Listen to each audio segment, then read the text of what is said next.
Live. Awesome. We're doing this thing. Oh my gosh. Hello, people of the internet. Yay. We're doing a season 3 wrap up of season 3 of Babylon 5. Yes, we sure are. Yeah. You've watched it for the first time. Yeah, took the words right out of my mouth. Good times. Yeah, pretty excited. And we're trying to make sure that the volume's right and everything's good to go. Yeah. If you're out there, let us know if you can hear us. Say hi. Do something. Let us know that you're out there. Yeah, we're going to talk about season 3 as a whole, your impressions. What did you think about what happened? Going forward, predictions, and we'll talk a little bit about behind the scenes stuff too. Things that maybe didn't make it into the show that we wanted to discuss more. Fun stuff like that. We'll also take your questions as people show up. We did not get any in advance, so we're just hoping that everybody joins the party right now and throw them our way, guys. We're ready for you. Yeah, whatever questions you have, whether it's about our reactions, your reactions, things that we missed, things that you wish we had talked about more, things we talked about too much, we'd love to hear it. And also, I mean, this is also your season 3 wrap up. It's our season 3 wrap up, but it's yours too. And if you've got thoughts, concerns, questions, ideas, rants that you want to share, definitely drop them off in the comments because we're keeping an eye on that. And we'd love to hear from you. Yeah, also, chime in. Yeah. Before we go any further, I think we need to acknowledge the shirts we have on. We should do that. So why don't you go first? Look at that beauty. Gosh, we don't wear that very often on the show because, green screen. Yeah, this shirt has green in it. I've actually never worn it on the show because the green would mess with the green screen. I made that mistake once. I was wearing a shirt that said California Republic with the California flag, and there's a little bit of green on there. Speaking of which, shout out to Tristan Riddell, who helped me with that problem. Yeah, that was huge. And so, I love my Kosh shirt. Kosh is my favorite character, R.I.P. And it's been kind of cool to wait until I have the chance to break it out on the show, and I'm breaking it out today. So yeah, this was a long time coming. So now for mine, you gave me this. Yes, I did. And this is, I'm gonna probably stand up. You can see my pajamas. Ta-da! Londo and Jakar, in Lisa Frank style. Yeah. For those of you who lived through the 90s. You're probably aware of both Babylon 5 and Lisa Frank, and this is neon. Yeah, what is this, a crossover episode? Something like that. Yeah, so hey, Pete Evans, longtime contributor to our comments section. Thank you for joining us. And yeah, it was a green screen. I'm so sorry. We are not one of the first ones. If we did, we'd have much better video quality, honestly. And that's been a big part of the Babble for 5 experience, right? We have been learning this in real time. You get to see all of our mistakes. You get to see us learn as we go. We are not professionals, obviously. But that's kind of been the fun of it. We've had some stumbles.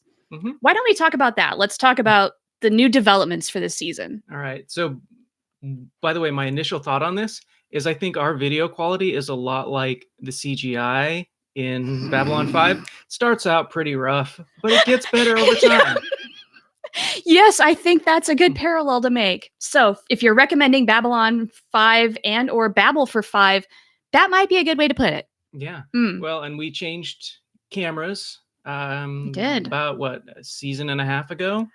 Oh no, I think we started it for season 3. Oh, we did. I think so. I think, right?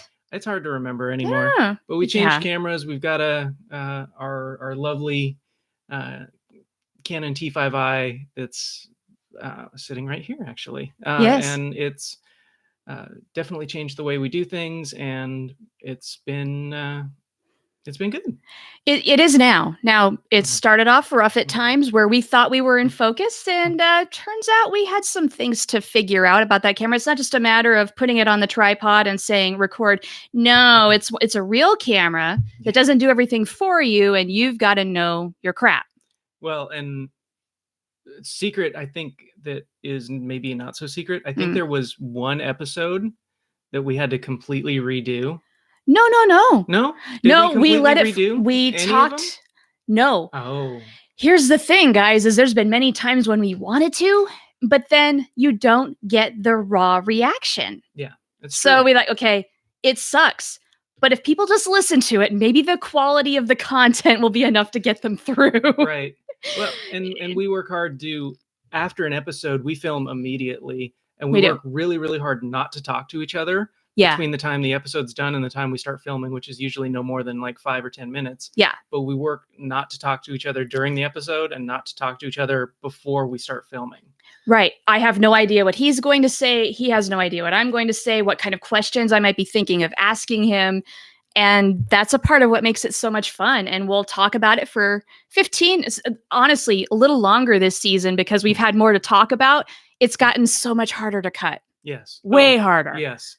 And when you're sitting there, because how this works is she'll do the setup, I'll do the actual editing for like the story part of it to Right. take You it from make it cohesive. 18 or 19 minutes down to 5.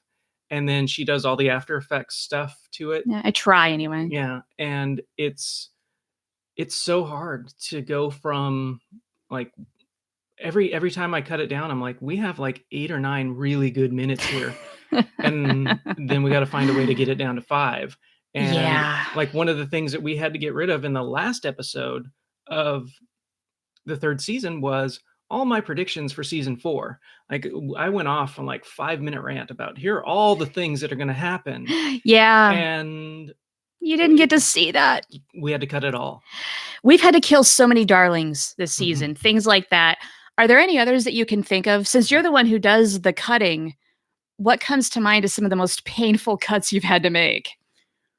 You know, some of the painful cuts are all my good dad jokes that you don't get to hear. He says good dad jokes. I mean, I try to throw some of that stuff in. I'm usually sitting there with a big smile on my face, and you're just there like, I'm rolling my eyes. what? Just Yeah. no. So Don't. all of my dad jokes that have had to go.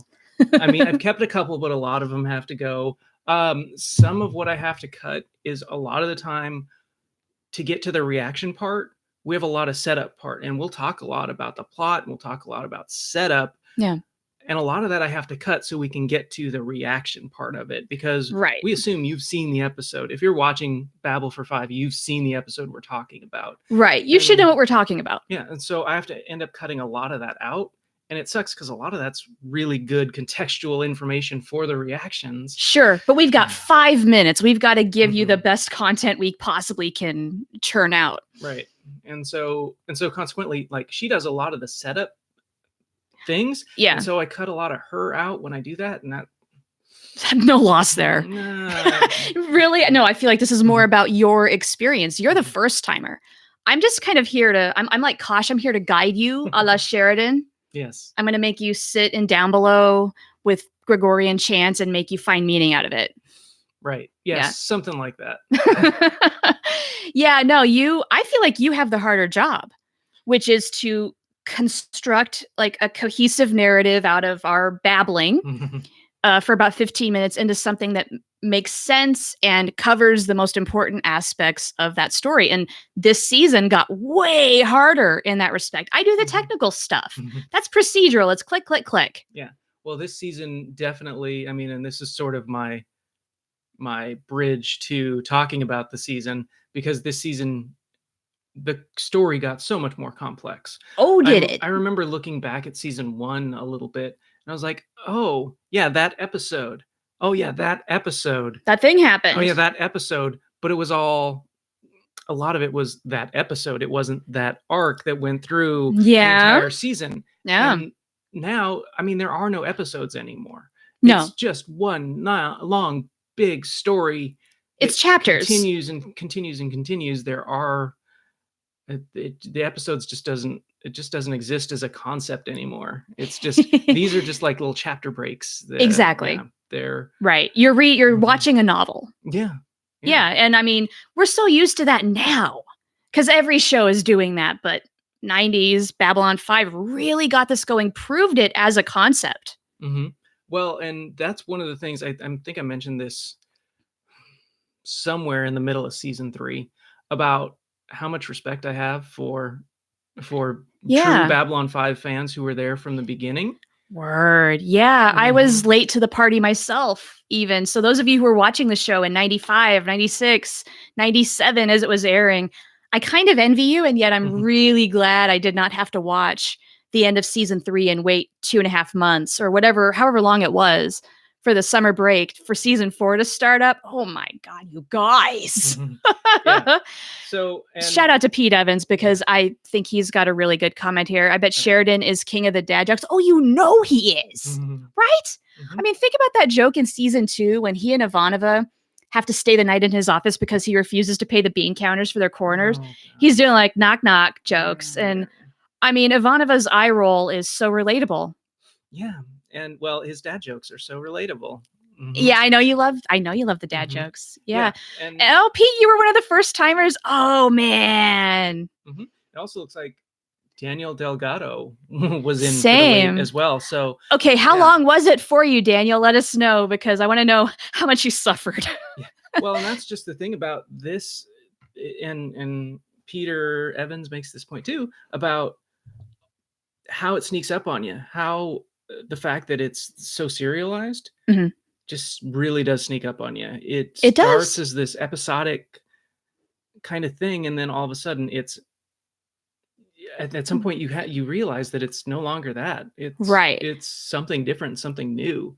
And more and more I appreciate the fans, and more I appreciate like your fandom. Hey. And yeah, it's cool. It is.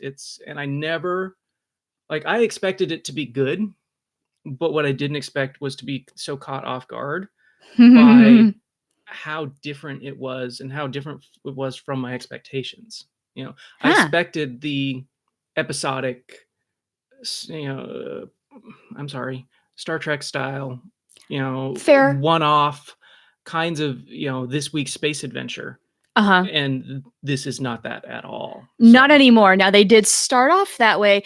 I don't know if I've told you this, but they started off that way in part because they needed to appease the network producers. Like, this is just another sci-fi TV show, and they started putting in those threads ever so slowly. And then after a while, Warner Brothers just backed off. Okay, you know what you're doing. We're not even sending you notes anymore. And then that gave JMS the freedom essentially to tell the story he really wanted to tell. Right. We have another first timer. Yes. Look at you guys. Awesome. That's what I love about the Babylon 5 fandom is this show is 25 plus years old now. We've still got the hardcore fan base celebrating, championing the show. That's why it's going to live on, you guys. It's because of us. Yeah. Well, and should we transition into what they're talking about here? Yeah. The best cliffhanger. Should we talk about the season 3 cliffhanger? Let's talk about that. Yeah. Zahadum. So one of the dad jokes I had to cut from the last episode was, so you know what they say about cliffhangers? What do they say about cliffhangers?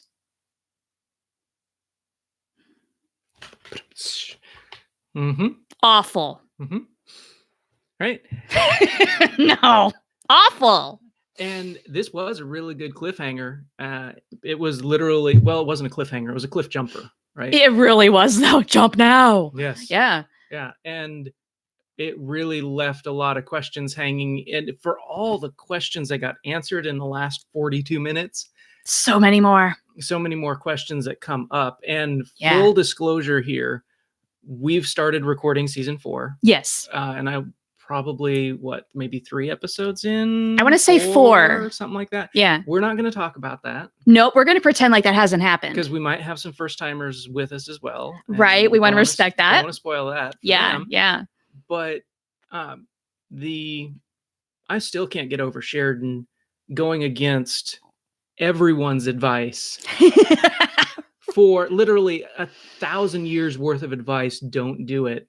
And what does he do over the course of 24 hours? He's like, screw it. Let's do it. Yeah. And, I still don't get it. And now, we know he survives because spoiler alert. No, not a spoiler. We know he survives because Kosh will catch him, which I said in the last episode of the season, right? That's true. Yes, that was your prediction.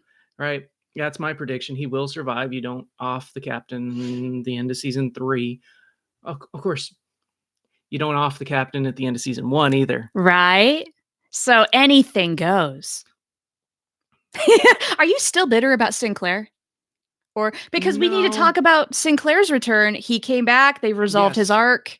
Yeah. And that made me feel a lot better about it. I mean, I felt like sorry, my arm is dead. Just, I'm gonna put it pull down. a Sheridan. Hey, Yes. baby, tell me about your Yeah, tell me family. about your family. Yeah. I felt so bad at the end of season 1 about, okay, you go back and watch the first parts of season 2, you'll see my bitterness. Yes. And Oh gosh. but I am glad that resolved itself. It took them too long to get there, but I also understand they had stuff they were dealing with, right? Yeah. Oh, for those who don't know. They were limited by the real world. Yes. And Yes. I get it, but Yeah. it was nice to have that resolution this season. Yeah. Oh, and I finally got to tell you about what was really going on with Michael O'Hare, who played Sinclair, and the real life reasons why Sinclair was cut and transferred as the captain. And I'd been waiting for that moment for the first 2.5 seasons to tell you that, but I wanted to show you War Without End before revealing that. And then we watched the JMS panel where he talked about it for the first time. Yes. And it was like the off-screen stuff. You can see now how it affected the on-screen stuff. You think? Yeah, I mean, with, well, at least with how the stories were placed. Oh, okay. I thought you meant The in terms of timing. performance. No, not the performance, just more the timing. Like, you can really see, like, why things were done when they were done. And then, yeah, you understand the pacing a lot more once you understand what was going on. What was really going on. Yeah, and keep in mind, nobody had any idea what was really going on except for Joe Straczynski and I think Doug Netter, who's one of the producers who was in on what was happening, and Michael O'Hare. That was pretty much it. Just about. Yeah. And we're seeing a lot of comments here that are kind of in line with that. Yeah. That the idea that they really did what they could with the actor. Absolutely. And I think managed it as well as they could.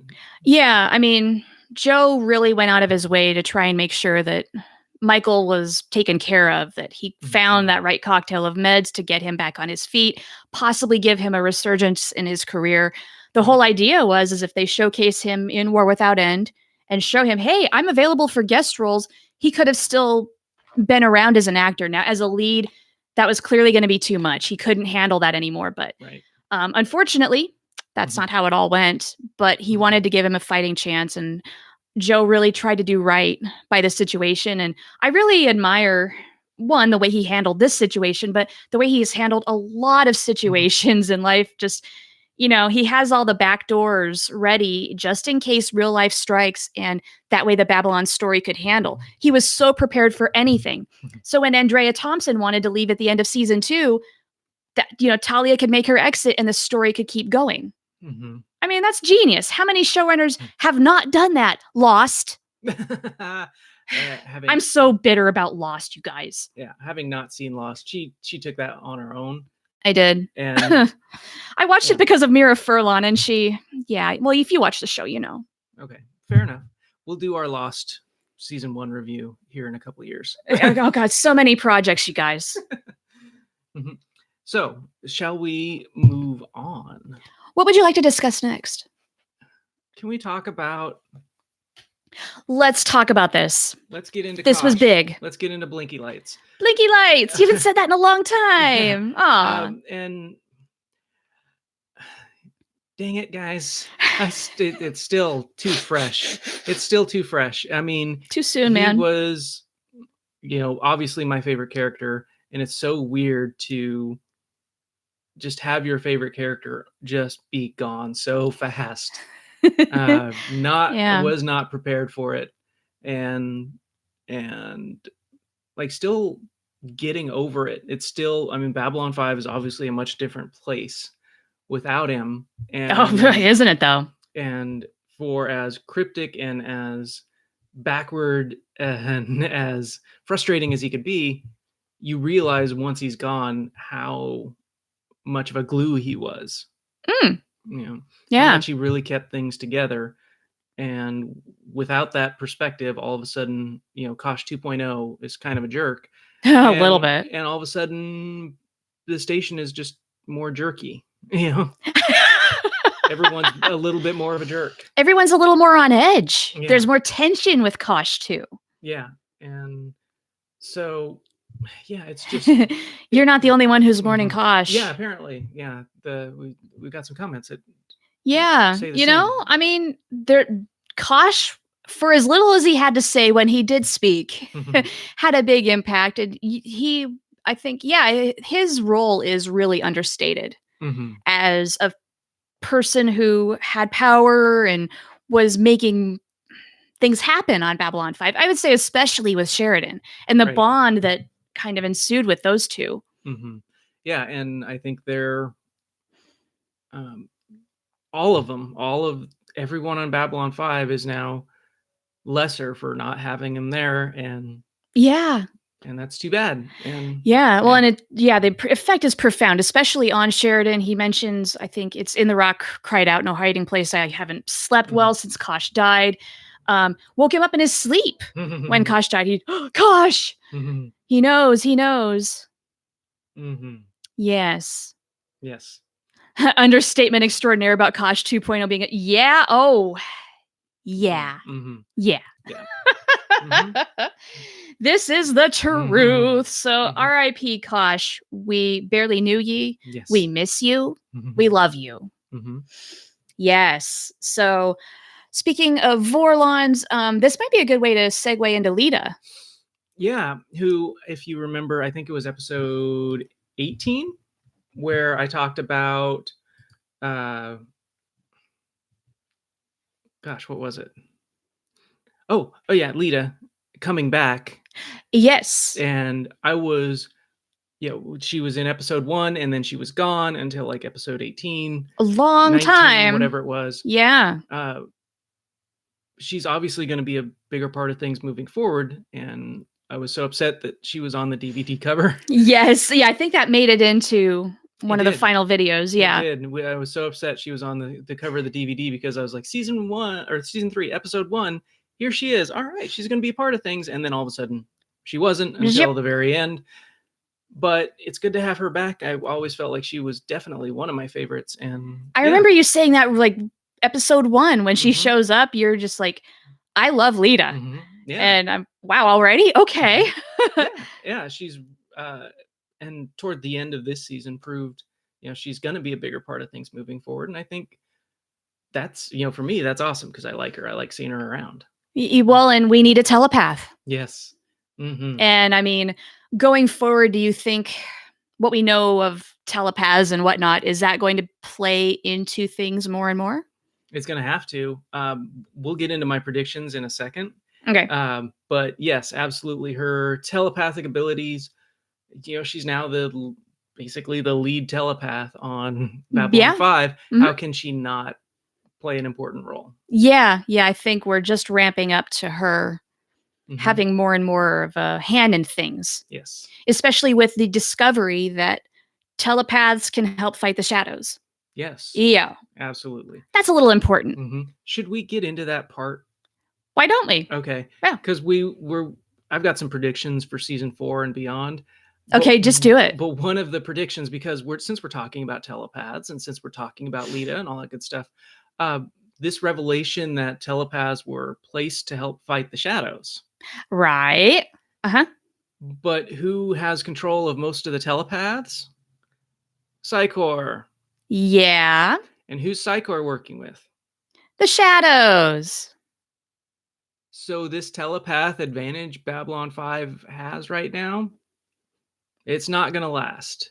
Do you think it's going to blow up in their face? Not blow up in their face, but we're going to enter into a weird telepath war. Oh, really?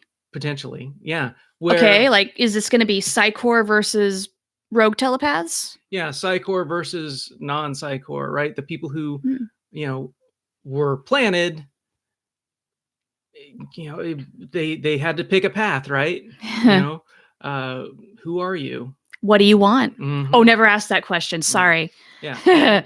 And so once shadows figure out that they're being beaten by telepathic ability, how long is it before they go to Psychor and be like, okay, we got to fight fire with fire, and it's telepath the telepath, and Bam, bam, bam, bam. yeah, and yeah, it's not going to be knock knock pew pew. It's going to be, and I love Lita's expression when she's doing a telepathic thing. Just you know, yeah, it's just going to be a bunch of that, and yeah. I mean, talk about mind games. Pa-boom ching. I'm so the sorry. dad jokes, you guys. I live with this sorry. every day. I love you. Let's check in on the comments, shall we? Lita, who doesn't love Lita? The the methane breathing gill girl. Yeah, the gills. I mean, they're not the most flattering things, but obviously that's a modification, right? Yeah. What else has been modified, right? Right. I always wondered if Lita in B5 is named by JMS after the major character Lita in Gaiman's The Sandman, as JMS was a huge Sandman fan. You know, Pete, probably just because JMS was such a big fan. I don't know that for certain. You might want to ask him on Twitter if you're on Twitter, just to get confirmation, but I would not be surprised in the least. And Daniel, Lita, and Ivanova, I love them too. There's some badass ladies on Babylon 5, and it's not like, oh, they're the strong woman type. They're strong people. That's something I really appreciate about Babylon 5 is everybody plays to their strengths. Everybody has weaknesses. Everybody is imperfect. They're real people. Yes. Whoa. So I have a question for you. Okay. I did not plan on asking, but okay, I'm going to do ask now based on the conversation that we're having in the comments. Yeah. Is Ivanova your favorite character? Yeah. Okay. Yeah, I mean, I thought so. I love both Ivanova and Delenn, but for very different reasons. Like if I could take parts of them and then put them in myself, here's what I would do. I would take the wisdom and the greater knowledge of the universe she has and instill it in myself to give me better wisdom and a better understanding of the universe. But Ivanova's sarcasm, her wit, and her smarts and her ability to hold down the fort, if I could just use that to enhance what I have of those skills, oh man, I'd be a better person. I mean, I love you, but you know. but I mean, Ivanova's on another level here. Yeah. She's the next level. She's the person I aspire to be. Yeah. So I have a question for you then. Okay, another one? Yeah. Yeah, do it. How do you think she's changed? How do you think she's evolved over Ivanova? Yeah, Ivanova over these 3 seasons. Ooh, okay. Good question. I mean, Ivanova's life is full of heartbreak. She lost her dad in season 1. She lost Talia in season 2. With the developments that have happened between her and Marcus, I mean, Marcus is already head over heels in love with her, right? He has no chance because she has cut herself off relationship-wise. I think that's one of the biggest developments with her is with so much going on. They've broken away from Earth. She had a bit of an identity crisis with that. Like, who am I without Earth Force? That's sure. You know, I think she and Sheridan both kind of struggled with that is what are we without that? They're career officers. She struggled with that and then has just sort of been so caught up in what is happening and whatnot that that is all that matters to her right now. That's all she can really keep up with. Right. She's emotionally just cut off from people to a point. I mean, not to the point of being unfriendly. Like in season 1, she's portrayed, I think, as almost just downright crotchety and grumpy. Yes, crotchety. Yes. Looked up the word crotchety and it said grouchy. I love that dialogue. I love it when Delenn gets to be funny. It doesn't happen enough. I mean, she made a Centauri hair joke and you didn't even laugh. Probably not. I mean, yeah, like Sheridan is mentioning in that conversation where he's like, I've had nightmares that would make, and you know, my hair stand on end. And she says, well, that would explain the Centauri. Oh. Boom, ching, you know. Anyway, so to answer your question about Ivanova, I think that's the biggest development is she has cut herself off from intimate relationships, is just focusing on the work. Now that she has kind of redefined herself in that sense, she's renewed her purpose, and that's it. Now, going forward, that's got to have some complications going down the road, right? Because as we well know, this show is all about consequences. Actions have consequences. Things fall out and we're going to blow shit up. All right. So speaking of characters and character development and all that good stuff. Yes. There are a couple ambassadors who we haven't talked about yet. Oh, but before we get to that, maybe Mhm. we ought to talk about Brian's comment that just came Mhm. up about Ivanova being forced to use her to develop her telepathy at some point. That's a really good thing. We forget sometimes that she's a very latent telepath, but in Zahadum, she could sense that Sheridan, nuked Zahadum and was virtually gone. Right. All Yeah. the way out there, and she felt that? Mhm. Maybe she's more Mhm. powerful than we are led to believe. Yes. Well, and she's doing such a good job of hiding it that Hmm. it's hard to see her exposing herself to that. Although, let me think about this for a second. Okay. Let me reason this through in real time. Okay. Her big fear was always becoming part of the Psi Corps, right? Well, right, because her mom was a Mhm. telepath. Right. She watched her mom slowly die Mhm. because she had Yes. to take the sleepers because Right. she refused to join the Corps. Mhm. And, you know, Yeah. uh, she does not want to get rounded up into that mess, and I don't Mhm. blame her. But if the Psi Corps is now the enemy, if the Psi Corps is actively working with the shadows and you're in a war against the shadows, Yeah. Psi Corps is not going to come and take you away necessarily. If they do, it's like you're a prisoner of war. It's not that you are, the lines are becoming clearer, is what I'm saying. Okay. The lines are becoming clear about who Psi Corps is and whose side Psi Corps is on. So if Uh-huh. Ivanova has the chance to fight the Psi Corps in a war situation and use her Oh, telepathy to make that happen. hell yeah, she will. Yeah. So Yeah. True. you're Yeah. predicting that there's probably some chance that she's going to maybe, if not in fact sharpen her abilities, at least use what she has. Yeah. Absolutely. And I think, Psi Corps has always been the enemy. I Yeah. mean, Bester can, Or as I like to call him, bastard. yeah, take a long walk off a short loading deck on Babylon 5, as far as I'm concerned, right? Okay. They've always been the enemy, but they've always been in cahoots with Earth and Earth Force. And now that B5 is separate and fighting a war against the shadows, it makes a lot of logical sense that all of a sudden her tele her ability to be a telepath There you go. could definitely be featured much more prominently than it ever has been before, and And and this, and have it no longer be a secret. Sorry, once again, my arm. it's cool. And you know what? That could be a somewhat painful process for her just because of what she's had to do to try and mask that part of herself Hmm. and the pain with her mother and all this shit. I love that line, Pete. I'll be in the car. It's so underrated. It's in this amazing script, and the way Claudia Christian delivers it, just so deadpan, is wonderful. Hmm. So, Tillian asks the question, when was Psy Corps not the enemy? I think they've always been the enemy, but the Yeah. problem was they were affiliated with Earth, and Earth was affiliated with B5, right? Kind of like walking that fine line, like sleeping Mhm. with the enemy a little bit. Right. I mean, they've always been shady. They've always been, uh, but when, the enemy of my enemy, right? Right. They're both working through Earth, and now that B5's broken away from that, Right. Well, there's that and opportunity. now Earth is under more fascist rule via Hmm. President Clark, and that's fun. Yeah. No parallels at all to what's going on in the world with authoritarianism rising across the world. Yeah. I mean, B5 stopped being relevant at Y2K, right? Yeah.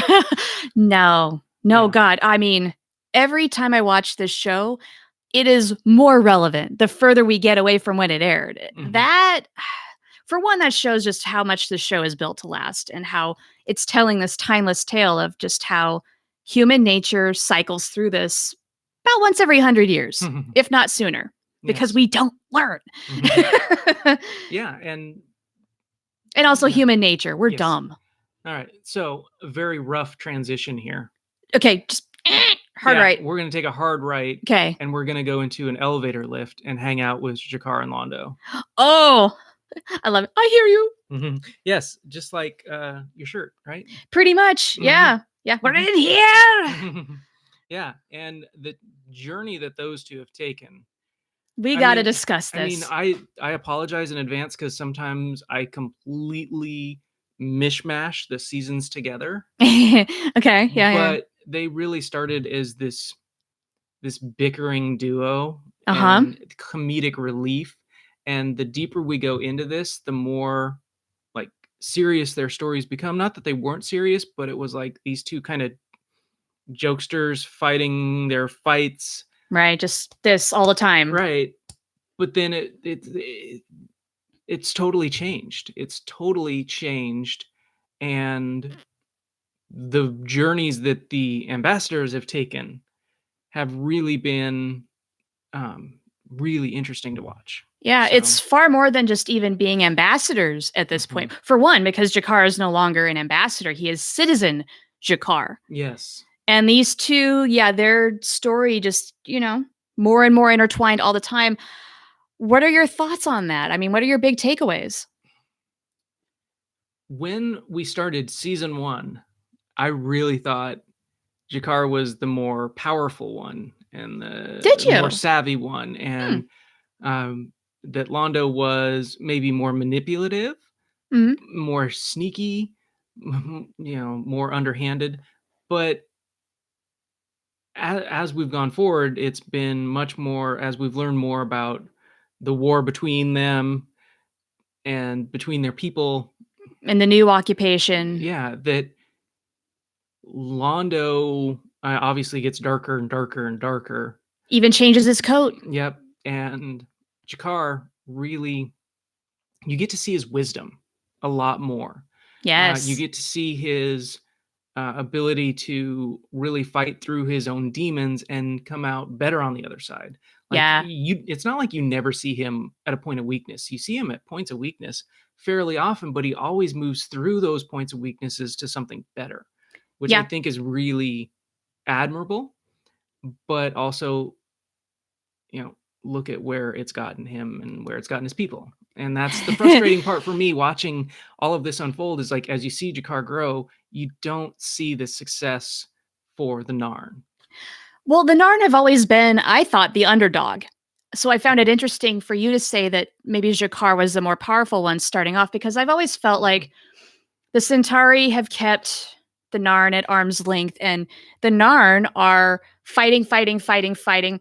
Initially, maybe almost with a petty kind of revenge sort of mentality for the first occupation, and then they get knocked down again.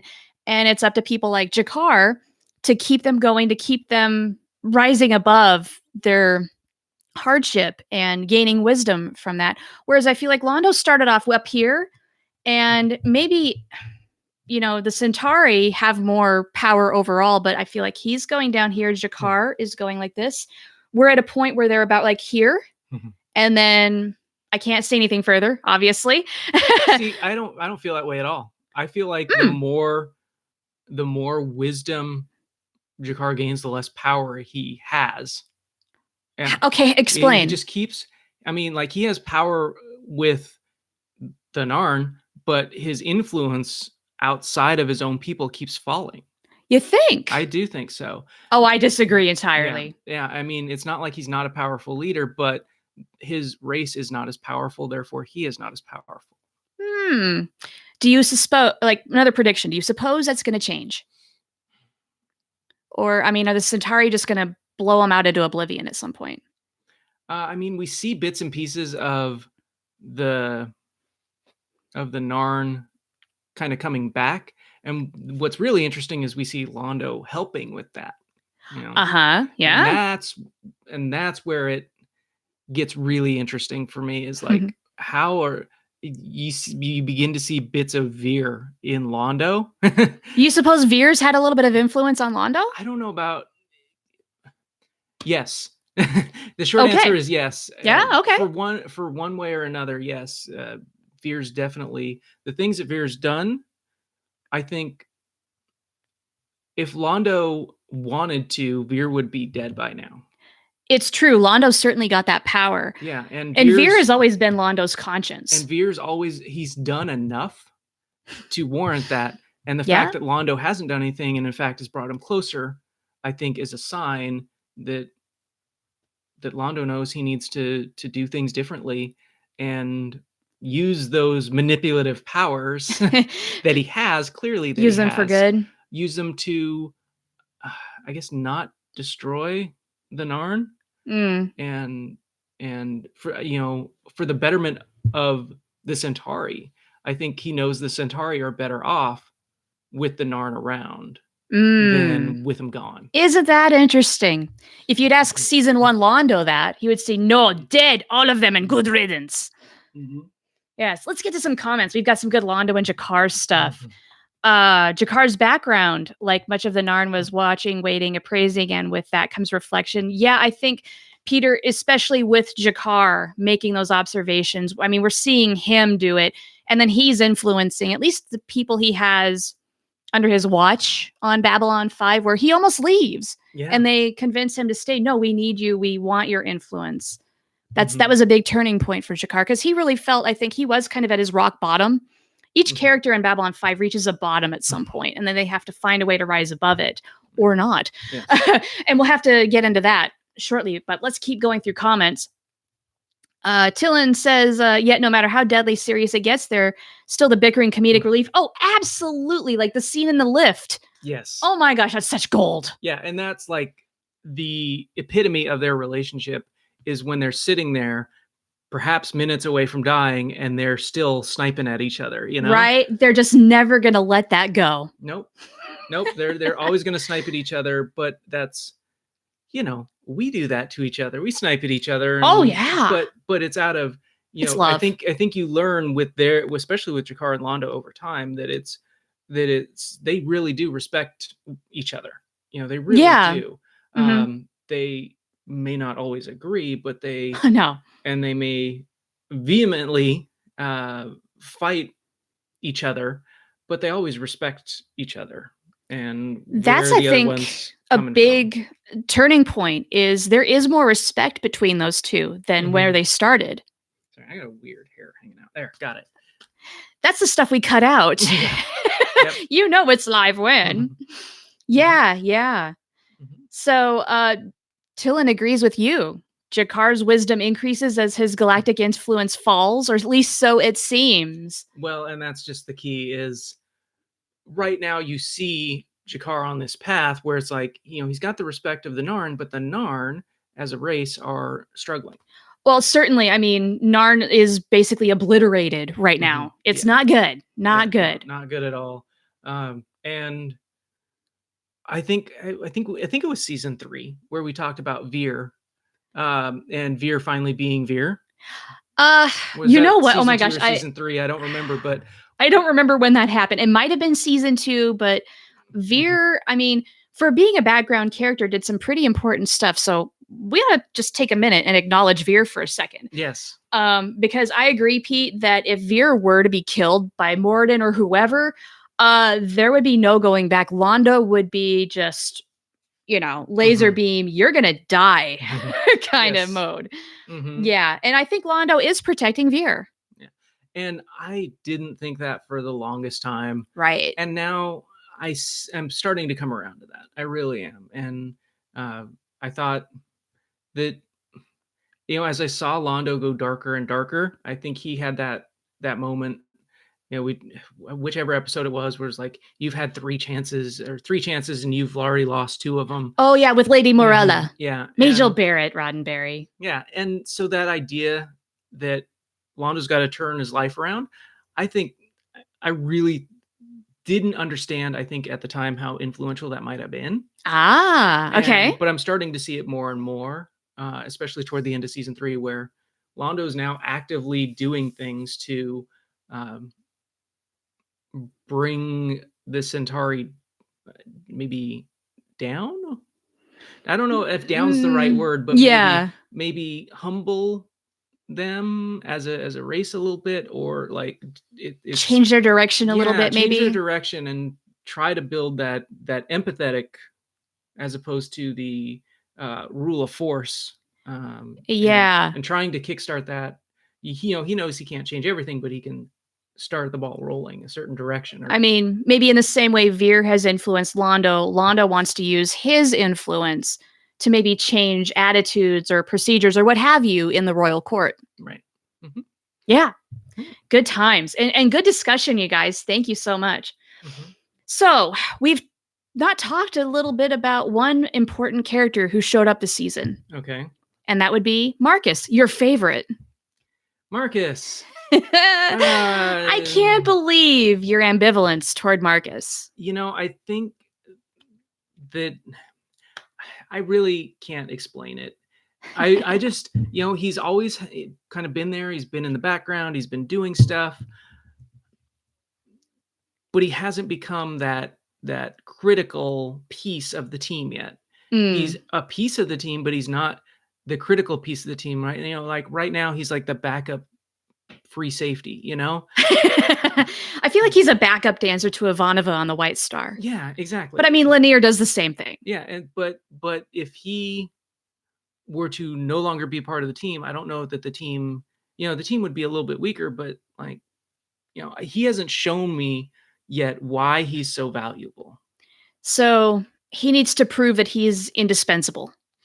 Is he? Yeah, maybe not indispensable. I mean, what is it? We're all replaceable. It's true. There'll be another one after me. And another. Yeah. And another. Yeah. Yeah. So, but I just want to see him have a bigger piece of, he does all this back channel kind of stuff. Yes. I guess maybe I just want to see more of it. I just don't want to hear about it. Maybe I want to see more of it. Oh, okay. I mean, yeah, because in the background, he really is doing a lot of work. Mm-hmm. He's getting intelligence and he's kind of seeing his way through the underground, getting a variety of things, to and fro. Right. So you want to see more of that happening. Is that a prediction you have going forward in season 4? Will we see more of that? The short answer is we will have to see more of Marcus in season 4. I don't think we can get away from him because now that Babylon 5 is without its captain and without its top security officer. Hello. He's going to have to be a bigger part of things moving forward. And maybe that's where he can finally show maybe relevance a little bit more. And I think that'd be good. So, yeah, that's definitely something we need. Definitely something he needs.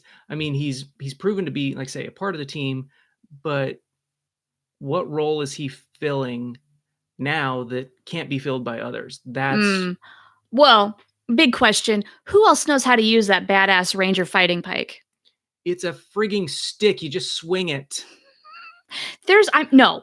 Yes. No. That's all it is. It's just a stick. No, there is a technique. There are procedures. This is a Minbari instrument. You know they've got a gazillion rituals on how to, meditate with this thing, how, you've got to go through a lot of things in order to even be able to put this in your hand. We've barely scratched the surface of Minbari rituals. It's a fancy stick. And I don't respect it. Well, that's a big problem you've got, sir. Yep. Yeah. Yep. I mean, like I say, this is more of the hint dropping. Like right now, to me, it's just a stick. It will eventually become more than that, probably. Okay. Okay. I get it. All right. It's just like, the one thing I keep taking away from Babylon 5 is that you never fully know everything, right?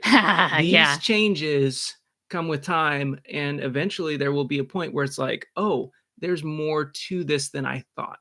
There's always more to it than I think, and I'm a pretty simple guy. I kind of take a lot of things at face value when I watch a show like this, and so right now I'm taking it at face value. Yeah, you also kind of have to, right? Because you're watching it for the first time. You don't know every single little detail you should be looking for yet. No, and I'm watching the details, but this was my big frustration with season 1, right? Which was I never know when things are going to be meaningful. And, right. Yeah. Which was your constant gripe of what am I supposed to be paying attention to? What's going to matter down the road? And of course, my answer has always been, I can't tell you. Yes, and pay attention to all of it. Yeah, and the nice thing about the later we go, the more payoff there is. So the more you invest, again, you Babylon 5 fans have already figured this out. The more you invest in it, the more it pays off. Yep, which is why we're going to have to watch the show more than once so that you can go back and see all those little things, all these little seeds that were planted that you couldn't possibly have grasped onto the first time. Yes. Because it's your first time. Yeah. Let's get to some comments. I love the comment that Marcus is Ivanova's Veer. I had never thought about that, but that is some seriously good commentary. You are right. That is. That's a great point. And who was it? That was Pete Evans. Okay. Yeah, that was a pretty good perspective. I like that a lot. And the thing is, Marcus gets so like doe-eyed around Ivanova. He does. That he really does show like more of who he is. You know, he shows that you know, he likes to be that warrior kind of person. But when you put him around her, all of a sudden he's just Mr. Sensitive. A little bit. I like gardens. And so it's nice to have, you know, that perspective. And yeah, I think that's a really good point too. So yeah, that's good stuff. Now, we haven't talked about the fact that beyond that, like there's on the outside, there's the warrior facade. We know Marcus knows how to kick some ass. Yes. With the Minbari stick, which you do not respect. But underneath all of that is a lot of survivor's guilt. As Delenn pointed out, you know, he is the lone survivor of his family, his home, and I mean, he's constantly putting himself out there almost as a martyr. Yes. Well, and there's a comment from Tillian here. So Marcus is Ivanova's Lanier. Oh, yeah. Yeah, that makes a lot of sense. A little bit, yeah. Makes a lot of sense. Is the right-hand man, essentially, playing background or backup, essentially. Right. But yeah, the parallels, right? Right. Yeah. That's so good. So yeah. Do you want to get into more predictions? We've got less than 10 minutes. Yes, we're down to 8 minutes left for our show here. Oh my God. I'm going to start rattling off some of my predictions. Okay. And ready. I don't know that we have any first timers watching right now or any first timers in the comments. It seems I don't know. We've got vets. Folks are vets, and that's awesome. I love it, as expected. So cool. Thank you, guys. Yeah. But I'm going to start rattling off some of my predictions, and I want you to laugh at me without spoiling it. Yes. So my first big prediction is who survives the Duke attack on Zahadim, right? My prediction is that Sheridan survives, as I mentioned, you already pointed out in season 3, and Morden survives because that man is like a cockroach. I mean, you're not wrong. You're going to cut off his head and his body will live for days. Oh. You know, and he may not be himself fully, but that dude is not going anywhere. He will survive. He will be around. What about Anna? Anna, you know, honestly, I don't care if she lives or dies. You know, I love your quick turnaround with her, by the way. Oh my God. Yeah, she was definitely like, oh, hey, she's back. Awesome. And then nope. She's on the wrong team. You know, it's kind of like. Also, can I cut in? I love Melissa Gilbert playing the bad guy because she plays all those, like, I mean, Little House, Hello, Pollyanna, happy Hallmark movie type of roles. And here she's playing an evil little Yeah. And it's, oh gosh, I don't know if she lives or dies. And honestly, she probably dies and good. She needs to rot. Yeah, she can rot. But I think, I mean, Morden's influence definitely continues on. I think he will be around. And I mean, that would be quite a thing to have him just suddenly cut out, right? Right. And we haven't talked at all about, we talked about it at the end of the season about the differences between the two philosophies, the Vorlon philosophy and the shadow philosophy. That shadow philosophy is so ingrained in him and so ingrained in so many others that, you know, a bomb isn't going to kill it.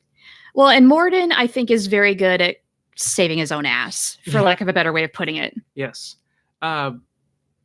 So, second big prediction is that with this happening on Zahadum and the weakening of the shadows, that's going to weaken also by proxy the Centauri.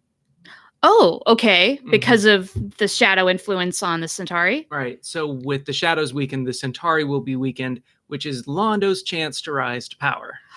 Do you suppose Londo has a chance to redeem if your prediction is correct? Yeah, absolutely. And the more power and influence he gains, the more redemptive opportunities he's going to have for himself. And I think, like I say, in a weakened society, a weakened royal court, he's going to have the chance to move up pretty fast. So do you think Londo will, I mean, we've seen him go to some dark places. Do you think we're going to end up liking him because he's going to find a way to turn some things around? Maybe. And that's just the thing with him, is we see him, go through the Valley of the Shadows, right? Yeah. And to see him come out of that, I think we're seeing that toward the end of season 3. And I mean, you want to see that continue in season 4, but at the same time, he's still going to have to go along to get along in a lot of cases. Yeah. I mean, he's got a fight on his hands no matter what happens. How do you manage that? How do you move through that? That's going to be interesting to watch, but I think his power and influence are going to continue to grow. Interesting. I mean, he's going to get what he wants then. He's wanted this power. So it's going to be potentially interesting to see how he handles that. Yes. When he does actually get it. Absolutely. And then, of course, along with all that is Veer, right? Veer is going to be I love Veer so much. And, we had talked about the assumption had always been that we knew from Lady Morella that Londo was going to eventually be emperor, and so was Veer. Yes, right? I love that revelation. And we always thought, or at least I always thought, that the reason why they would both be is because at some point they would come to loggerheads. But no. But now it's looking maybe more and more like Veer's influence on Londo could lead to some sort of peaceful transition, and could lead to some sort of, I mean, aside from the choke off. Right. We've seen that a couple of times as a flash forward, flashback, whatever you want to call it. Yeah. And so having that be a part of things, I think would be, where the two of them actually learn to maybe work together and trust each other a little bit more. That'd be really, really good. So do you suppose they're going to try and build kind of like a revolution of sorts with the Centauri royal court? Are you predicting that Londo becomes emperor first and then Veer succeeds him? I think that's and then where we're headed. Yeah. Londo gets the ball rolling and then Veer keeps it going. Yes. An interesting thought. Okay.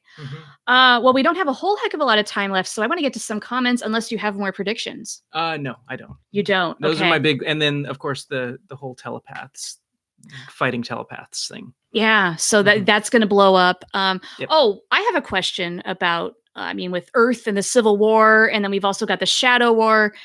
Any predictions on what gets handled first, or is it all going to blow up in one huge battle? How do you think these things are going to resolve themselves? Or do they? I know it's a big question. Where do you start to eat that elephant? I mean, that's kind of what it is, though, right? I don't know that. I think the most immediate thing that they're going to have to deal with in season 4 is the Shadows homeworld just got nuked. Yeah, there's going to be something there's some kind of fallout from that. Absolutely, that's going to be immediate, and everything else can wait. Honestly, everything else they'll be able to wait, or they'll be able to turn into a B plot. Okay, very interesting. I just kind of wanted to know your thoughts on that, just because there are 2 big wars on the front here, and at some point, some crap's got to go down. Yes, yeah, absolutely. Daniel Delgado, I love it when Veer and Lanier get together in the Zocalo and have a drink. And they're talking about how nobody listens to them and just, it's the same thing and makes me nervous. And they say that at the same time. I think they really should have a group, a support group where all the ambassador aides mutually get together, discuss their problems, their tribulations, and hug it out. Yes. All right. So we have less than a minute left, technically. So let's see. Peter, I love your comment about the coffee cards. Yeah, he's got to get that 10th stamp for his free drinks. So if there's no other reason to live, he's got to be that. Yeah. Well, and so I think we ought to try to wrap it up here. Oh my God. And we didn't even talk much about the Earth Civil War. I mean, that is as explosive of a season as it is. And I mean, it's amazing how much the Earth Civil War has not factored in to our discussions and to the plot. I keep waiting for that to really be a part of the plot. It really hasn't been. Well, because we have to kind of shift focus to the shadows toward the end of the season, that Earth kind of gets put on the back burner. Right. Yeah. Oh, yep. And mid-season, it was the thing, the breakaway. But I'm sure we're going to hear a lot more about that going into season 4. Yeah. Oh, you would. I mean, I would hope. But at the same time, maybe they just said, screw B5, let them go do their thing. If only it were that easy. Nothing's ever that easy on Babylon 5. No. All right. Yeah. Ooh, oh, you guys, this was so much fun. Thank you so much for joining us. Your comments were fantastic. I love the interactivity. That's the fun of a live show, as opposed to us talking to a camera for 15 minutes and then, churning out something once a week. Yes, absolutely. Loved having the conversation today. Thanks for making time out of your busy day to say hello to us and give us your thoughts too, because, the two of us, I mean, we're just a part of this equation. Right. And so it's nice to have that outside perspective and other feedback. And thank you so much for being here and being a part of it. Yeah. And every week too, your comments as we do go through each episode, that's been so much fun. I love on Sunday afternoons after we release an episode, there's always comments waiting for us. Yeah. And I'm always excited. It's like little Christmas presents. Oh gosh, what did they say? And it's so rarely spoilery. I think I didn't have to delete a single comment this whole season. You guys, that's amazing. This is YouTube. It's a cesspool. I was expecting the worst, but we've gotten the best. And it's all about you guys being awesome. So I'm proud of us for building a community, but I'm proud of all of us for being awesome fans of a show that we all mutually love. Yeah. And go us. And absolutely so much respect for the Babylon 5 fans out there. And I don't know, the longer I do this, the more I feel like, gosh, there's a lot of responsibility here that we have to hopefully live just up keep going to the. I mean, honestly, and do right by the fans. And I hope, obviously, we're doing something right. That we've got some folks here, and not only here today, but here every week to watch what we do, and that's so cool. So glitches and all. And I mean, somebody said earlier in the comments, it's an homage to the quality. I mean, our graphics are very 90s-esque on purpose, and then the glitches and the learning as we go. I'm glad you see it as an homage. I mean, it's cringy looking back on it, but it is what it is, and we thank you for enduring that with us and appreciating it if you do. Yes. Well, thank you so much. I think we're going to hit the end stream button right about now. Yes. Although, again, one last chime into the comments. Arrested Development with the AIDS. Heck yeah. I want it too. Let's do that. That would be great. I really want somebody now to do like a really cheap YouTube series on that. That'd be awesome. Get on it, internet. Okay, you guys, we got to go off. We got to go do the rest of our day. But we'll be back in January with season 4. We have some episodes to shoot. We have a lot more to edit. We got to ramp up and get through our holiday season. Life's really busy right now. So thanks for enduring the break with us in advance. Yes. But we will be back, and it's going to be so much fun. And this was a lot of fun. Absolutely. Thanks again for all the support and all the love. Yeah. And we appreciate you. Yeah, we appreciate it so much. And we'll be back for season 4. All right. Bye, guys. Have a good one.